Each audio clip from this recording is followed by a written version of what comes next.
Very good morning, everybody, and welcome to this Thursday morning webinar series. I'm Chloe Tetro, the coaching lead here at Ready Care. For today, we're going to be chatting about something that affects an awful lot of people when they just begin any lifestyle dietary changes, and that is the myth of everything in moderation. Now, I might get a little bit of guff back for this one. But what I'm hoping to present is that really there's no one size fits all, but there are two primary positions. So it's not going to be one of those how long is a piece of string. I'm just going to present two specific positions to do with how you approach your dietary changes and why one or the other mightn't particularly work for you, and knowing how you function being really, really important. So I chat quite a bit on these talks about the myth of all or nothing. And from a psychological perspective, it is usually, caveat, it is usually better to not make huge black and white, all or nothing type of approaches to situations. And for those of you that watch these fairly regularly, I talk about this quite a bit. Because on a long-term sustainability factor, if you see I have to be perfect or I'm best not doing it at all, that basically, first of all, gives you an out because you're never going to be perfect. And it's always there in the back of the head of having the parachute of, well, look, if I can't do it, I did my best. And if I can't do it absolutely perfectly, there's no point at all. But it also, so it gives you an out, but it also ends up making a lot of people feel quite rubbish that they can't be at that perfected stage. Now, that's what I chat about quite a bit. Now, today's going to be a little bit different because we're ever evolving creatures, and I did more research. I did more research over the last few months on this because it just came up so much with clients, and I wanted to make sure that I was giving the right advice. So, what I've landed on is our two major types. Right, they are the moderator and the avoider, and I've popped a little slideshow together that I'm going to read from the slideshow because I'm actually chronic at using slideshows usually. So I'm going to read from the slideshow today so that I'm not skipping or leaving out specific slides. So I'm hoping that you'll be able to see that whatever self-identifying, wherever you recognize yourself best in it, I'll give you a few tips on how to recognize which type you are and how to make that work for you, basically. I'll have the comment section open, so I know I'll have disappeared off the screen. I'm sure you'll be fine without my face on it. But if you do have questions or comments, please pop them into the box. So if we're looking at moderators versus avoidance and finding your personal approach to food habits. So the hearing of the everything in moderation when it comes to lifestyle and diet sounds quite sensible, and it is. Having one biscuit instead of 10, having balanced meals and occasional treats. But moderation doesn't fit everybody. And the example that I'll use for that, which might seem a little bit dramatic, is if you were a recovering alcoholic or a recovering drug addict, and I said to you, would you not just have a glass of champagne? It's your son's christening, right? Not really. That's not really going to fly. So what I'm doing here is looking at that same approach and not placing people in situations that they're not going to be comfortable in, basically. So a lot of people will find that trying to moderate certain foods actually backfires for them. And this I see over and over and over again, which is hence the change in approach. So research suggests that a significant number of individuals do better and feel freer when they avoid trigger foods altogether. For some, practicing strict portion control on a favorite treat only fuels more cravings and overeating rather than satisfying. And this is important to contextualize where carbohydrates and sugars are concerned. There's a reason an awful lot of people will self-label as food or sugar addicts, carbohydrate addicts, emotional eaters, right? If they know that they lack control, but they're willing to express that they lack control, I think it's worth listening, and taking people as they are. So these are two little subsets. We have moderators that can enjoy occasional treats and feel satisfied. They will prefer flexibility over hard rules. Now, that basically means that they have a little bit of a rebellious streak, right? They'll say, even up in their heads, don't tell me what to do, even if it's yourself. Even if you're giving yourself rules and regulations, you'll say, do you know what? Self, don't tell me what to do. If you know you're a little bit like that, it's likely that you're probably more of a moderator than an abstainer. There's a little bit of anxiety at the idea of never having something again, never having a potato, never having this, that, the other. And that feels like, gosh, do I want to do this if I never get to have those foods?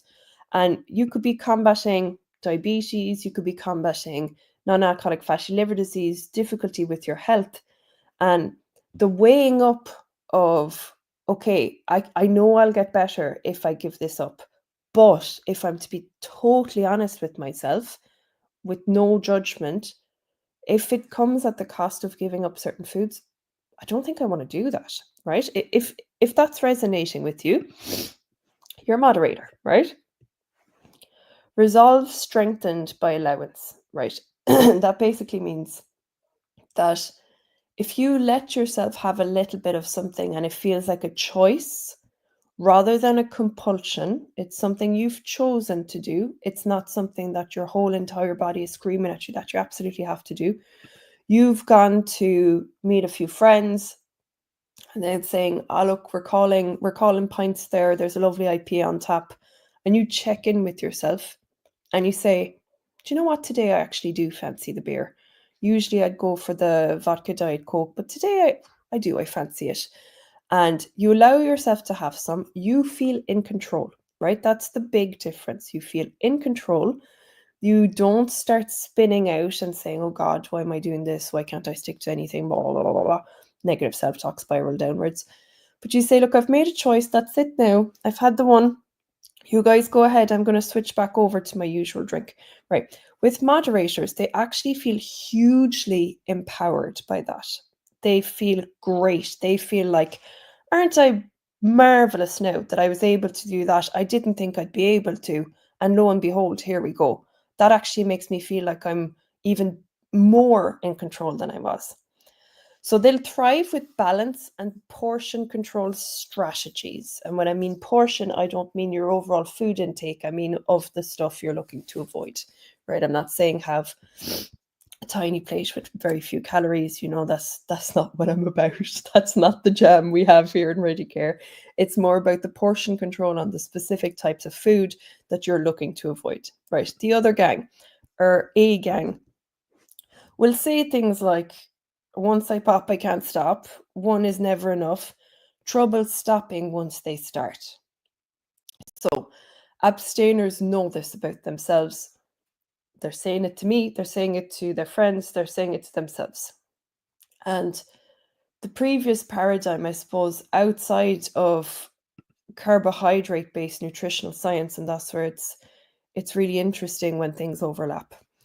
The usual kind of psychological approach and coaching approach will be, look, if that's what you're consistently telling yourself, you're going to build up habits that reinforce that. If you say, I'm just not the type of person that can have a slice of bread, but if you've gone, okay, Chloe, I'm going to try saying, I am the type of person that can have a slice of bread. I tell myself that every day. And lo and behold, when I have it, that's not what happens. Okay, so what we're seeing here is something very different than just, the psychological self-identification, who's your identity, blah, blah, blah. What we're looking at here is an overlap with food science.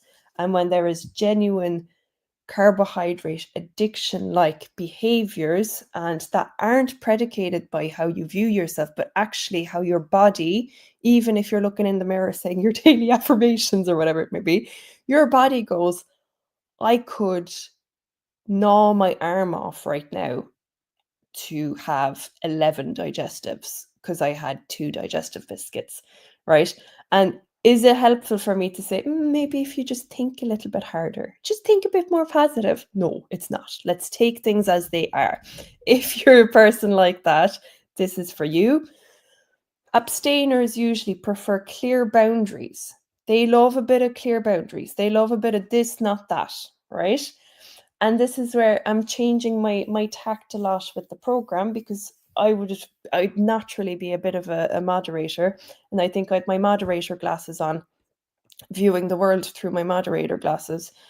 But actually, and because I'm a moderator as well, I'm a huge fan of don't tell me what to do. Which I'd say my friends nearly would get on a t-shirt for me.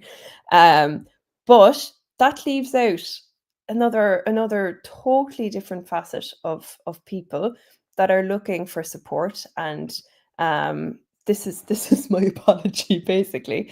So people that aren't like that, people that won't say, don't tell me what to do, but rather say, oh God, I'm actually so relieved I've got clear rules and definitions. I've got a sheet of paper that tells me, don't eat this, eat this. And then I've got this one saying, oh, but like if you want a little bit, no, right? If you know that you're an abstainer, don't eat this makes you feel calm, right? It makes you feel like, oh, thank God, I don't have to make a decision every minute.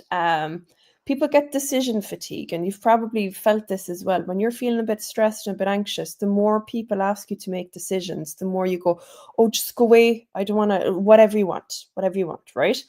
It's the same kind of thought process here. So, all or nothing in that scenario is easier than just a little.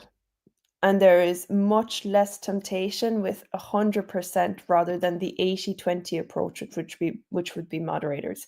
Now, typically, where carbohydrates and sugar are concerned, it changes the rules of the game because you have that physiological signaling, right? So individuals that have that could potentially have had insulin resistance for longer. They could have blood sugars that look very different than moderators. They could have a host of different physiological effects that are happening that don't scratch the surface of what somebody is able to see. So 100% actually makes their cravings go down. The brain's no longer looking at a packet of crisps and identifying it with serotonin and dopamine and endorphins and all the lovely neurotransmitters. Because if you go cold turkey with carbohydrates for a number of days, by and large, 95% of people, I would say even more than that, if they've gone totally cold turkey, their brain has screamed at them for the first few days that it wants sugar, sugar, sugar, and nothing else will do, right? Once they get past the first few days, they don't get physical cravings. They don't get the association with endorphins. They don't get the association with, oh, I'd love that. It just doesn't register. It's got the same effect as probably right now you seeing somebody open a tin of sardines does. For most people, they don't want to reach across the table and just grab them and go, oh, I needed that. It changes the way your brain chemistry works. So they experience less temptations by just going 100% because physiologically speaking, they get stronger signals than the little moderator gang on this side. And they prefer the rigid structures in their eating plan. So a point here that I really want to make is there's no one better or worse. And it's very funny because whatever camp somebody is in, the grass is always greener. And what I mean by that is moderators will always look at abstainers and go, God, I wish I could be like that now. They haven't touched a single thing. My husband's doing the plan with me. We've both stopped carbohydrates, but I'll have little picks here and there, whereas 4 weeks he hasn't touched a single thing. The man's got a will of steel. Why can't I be like that? Right? Flip the script. Abstainers will go, I wish I could be like, my wife now. She can have a little bit of that and it won't bother her. She'll have a small bit of chips now off her son's plate and she'll just have a handful and go, right, that's me done. I'm happy out. Why can't I be like that? Because I know that if I had some, I would tear the freezer open and eat them raw. Right? Whatever it is. So there's not one way better or the other, right? If we look at it from a purely blood data biomarkers, right? Having little bits here and there, if by and large you're having less than you were having, if you're to take a 3-month snapshot of that, you've really reduced your carbohydrate intake, your sugar intake, your insulin levels are coming down, etc., etc., etc. That's not going to interfere with your progress. Same with abstainers. That's not going to interfere with your progress. Whatever way feels like the way that you can stick to something the longest, that is the correct way for you to do it. There is no one size fits all with this.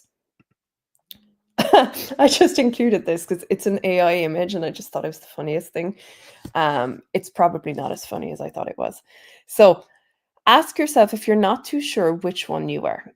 Does never feel scary or freeing? Right? Moderators will hate never, whereas abstainers will find that just once is far more draining an idea than not at all. Can you stop once you start? Right? Moderators can usually stop after 1 or 2 without angst or stress or worry, whereas abstainers might find that one bite will absolutely crumble their willpower. Do flexible guidelines work or do they backfire mostly with you? If moderate approaches spiral out of control, you might be better with bright light rules. So, working with your natural tendencies, which is so important, like take just this away, right? Forget everything else. Just take this one away. Stress is a massive, massive trigger for overeating, emotional eating, and needing that a little bit of neurotransmitter support, right? High stress levels and the surge of comfort food cravings can push people to eat more than they intend. The key is learning to recognize your own triggers, whether emotional, environmental, or food specific, and structuring your habits to work with your natural tendencies, not against them. So once you've identified if you're inclined more towards moderation or abstaining, and you know your worst trigger foods or situations, you can create a supportive environment and routine that works for you. Now, the example I give here, excuse me, is someone who is an abstainer. We'll take an abstainer here because it probably both will work, but I'll go with the abstainer. So they've stayed totally on goal, on plan, feel in control. They feel amazing. Their energy is amazing. Everything's amazing. They're losing weight in a way that makes them happy. They're sleeping better, etc., etc., etc. And they have the worst day of that year, right? We'll not say their life because that's a bit dark and maybe not really the example I want to go down. But they have a really, really, really tough day at work. They have a tough family day, tough day at work. This. They're miserable. They're stressed, and they go off plan. And they say, "That's it. I've ruined it. I've ruined everything." Now, what I usually point back at people there, and why I'm including this slide, is if you currently utilize comfort eating as a way to counterbalance your stressors, and if you have not built any other way to counteract your stressors, it doesn't matter how motivated you are. When you get exceedingly stressed, all your system knows is the one thing you've been using. And if your stressors are high enough, you're going to be overridden right in the moment. It's very, very likely you'll be overridden. Primarily because the more stressed we are, we revert back to type because we want that to go away straight away. So my invitation to people is, if you know that you've utilized food as a way to get you from here back down for quite a number of time, same with alcohol, cigarettes, doom scrolling, talking the ear off someone that maybe you shouldn't be talking to because they're not really your friend, but you just have that habit of talking to them. Whatever that may be. If you know that you've got a kind of quote unquote maladaptive way of dealing with stress, but you don't have any other structure in place, bear that in mind, because if you get very stressed, give yourself a bloody break if all you know is this specific way. So while you're not stressed, the invitation is to work with how you are, moderate or abstainer, know what your trigger is, and while you're not stressed, while you're not at a family dinner where, God Almighty, you feel like you're 14 years of age again and you're acting like you're 14 years of age again and you feel absolutely rubbish, get home and bait into the Coke noodles and cheesecake or whatever it may be. It's more about getting ahead of that a little bit for yourself and being kind enough to yourself to go, okay, I know that that's what's happening. What other ways do I know soothe me? What other ways do I know bring me comfort? What other ways do I know won't acerbate my diabetes, won't acerbate, these medical conditions that I'm concerned about and trying to look after? And don't berate yourself. Don't berate yourself. It's no judgment. It's nothing to do with the quality of person you are.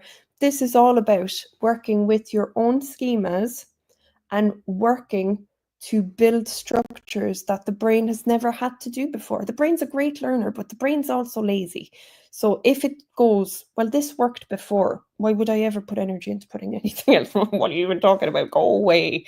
And there's behaviors that might seem on paper, healthy behaviors, but if they become maladaptive, they're still maladaptive. If the only way you know how to deal with stress is to do 3 hours of yoga, if the only way you know how to deal with stress is to go sprinting, rain, hail, or shine, you go sprinting, and it becomes maladaptive to it's not just because something seems healthy on paper that if that is your only way to deal with things, if you sprained your ankle and you start losing the plot because you can't go for your run, it's just as maladaptive. Right. So it's basically just finding alternatives is what I'm saying to you here. Find alternatives that work for you. He's very happy there. Strategies for moderators that I can't read off my page. Let me have a look where I have this so I can read it because it's cut it off. There we go. So plan your breakouts. If you're a moderator and you know that you want to have little bits here and there, plan them. Decide when you'll have them, like a small dessert in the evenings or on the weekends, and enjoy your favorite things guilt-free, right? Don't even bother berating yourself if you know that this is the approach you want to take. Be clever about when and what you're having, and then that's it. Happy days. Serve yourself a reasonable portion, which is, whatever you choose that to be. And savor slowly and satisfying. So mindful eating is a good shout here. Basically, like, actually sink into the experience of the food that you really like. Let yourself really enjoy it. If it's Ferrero Rochers like me, I'll sit down. I'll put the kettle on for the experience because I know I absolutely love the taste of it. So addressing emotional triggers, we've chatted about enough. So be cautious about stressful or mindless eating scenarios. Try non-food coping techniques. We've already talked about that. So we won't go into that in too far greater detail. Cheapers, that's very small. So strategies for abstainers. Remove temptations, right? If certain foods trigger cravings, keep them out of the house as much as you can. It's much easier to avoid buying a temptation food in the supermarket than it is to resist it at home, right? So that's much, much easier. So not having them there to begin with, happy days. Stock up on foods that are healthier alternatives to foods that you like and enjoy so that you don't have to get rid of joy altogether in your life. It just means swapping out some ingredients. That's a personal favorite approach of mine is if you like cakes, if you like chocolate cake, right?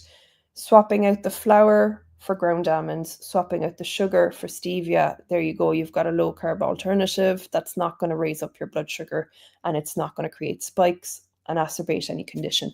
It doesn't mean you can't have these things. It just means swapping out specific ingredients. Maintain your structure. So regular meals and snacks will keep your blood sugar stable and prevent extreme hunger. And extreme hunger overrides people's resolve and motivation and whatever it may be, because your brain will go, yeah, look, nice thought, nice intention, but we need to eat right now. So if you have your predictable meal schedule, it's going to help an awful lot more. Now I'm nearly finished. Thank you for those that stuck with me.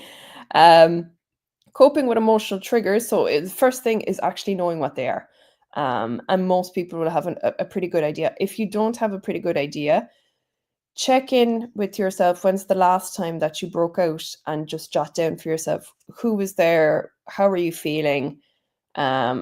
and any information that you have about it. It's not about the person, the other person, but it's more about, look, if I haven't had fun in a while, I'll equate having fun with, ordering a big pizza and then feeling rubbish because my digestion's not great at the best of time and my IBS got triggered, etc., etc., etc. So then you know that it's important for you to actually make some room for you to continuously have fun over the week and not just associate eating with being absolutely bored out of your box, because capital H, healthy is boring and grey and terrible. And fun stuff means stuff that makes you absolutely bloat and hug the toilet for the day after. It doesn't have to be this way. So plan your alternatives and seek support, whether that is, it's usually better to have, like, everybody's got one person that they know is non-judgmental.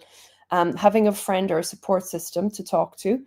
If you don't have one of these people, reaching out to support guideline or support care lines or anything like that, working with a health coach, working with a therapist, whatever it may be, or just looking at some things online, resources online that interest you, just so that you can seek a little bit more support with the thing that you've identified. So if you say, if you don't have access to a particular person in your life, or that you've had bad experiences with people in your life, maybe overstepping the mark a little bit, and you say, look, I'm doing this for myself, I'm going to keep it a bit private.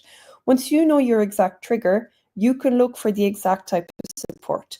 Stressful eating, grief, difficulty with time management, feeling overwhelmed. And if you know what it is, you now have a lot more focused support available online if that's the route that you're choosing to go down. So embracing your personal blueprint. Look how happy he is. He's like, yes, tomato for me, thank you. He's wearing an apron and a backpack. So as I said, there's no superior route here. It is just about whatever works for you, whatever your personal approach is, that is the way that works. Trying to get a square peg in a round hole is not going to work. It's going to make you feel like who you inherently are, how you inherently function is not good, not right, and all these other things. So if you can recognize which subtype you are, it's going to make your life an awful lot easier, and it's going to take a little bit of stress off yourself. So I hope you found this helpful. If you have any questions, as always, jot them into the old comments question section. And if you have any questions on anything that I've said, I'm going to pop my email in, because I can also help to support if you're not too sure where to go with the support aspect of things. Let's see. There we go. Save, get it up on the screen. There we go. That's my email address. So if you're a bit at a loss and not sure where to go for support with specific things, give me an old shout, and I'll send you an email and point you in the right direction. All right. Have a lovely rest of your day, guys, and we'll see you next time. Bye now.